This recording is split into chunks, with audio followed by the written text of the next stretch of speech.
Hello, Bill. It's Jeff, the Garage Guy. Made the latest changes to the plan.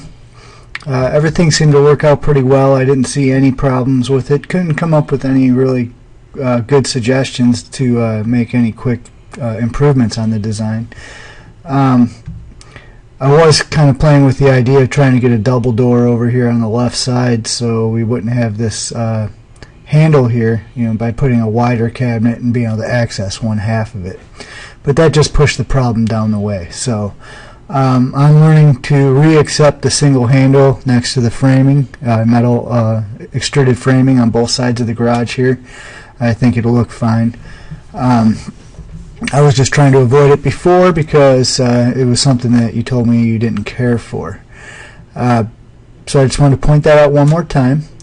And then I sent you a drawing with the same picture and a price on it, so you can take a look at that.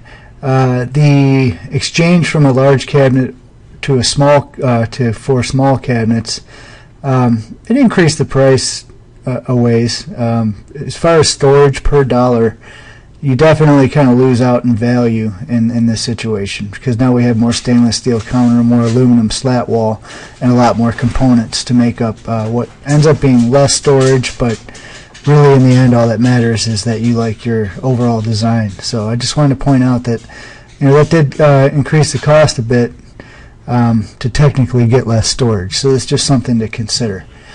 Everything here stayed the same. I mean, we're still, my price includes the cabinets, the counters, the bases, the aluminum slat wall over the bench, the sink cutout, the low voltage wiring, low voltage lighting, shining down below these cabinets here. The plastic drawer material, that really cool kingboard plastic, along with the plastic drawer dividers.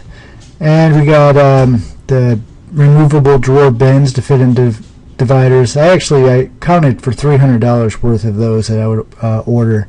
I've been playing around with those in my shop lately, so I'm getting pretty excited about making the drawers specifically designed to fit those, because those are pretty neat to pull in and out when you need to get to something. And of course the heavy duty soft close under mount drawer glides. And just as before, it doesn't include the actual cost of the fridge, the electrical wiring that happens in the walls, the 110 or 220 or anything like that happens, the actual cost of a sink or a faucet or the plumbing that would go into that. Floor coating, let me know if you got the samples on that and what you decided on the design so we can move forward with that. Relocation of the car lift, of course, was that time and material. And the change here is the aluminum slat wall for the side walls. I saw your idea there.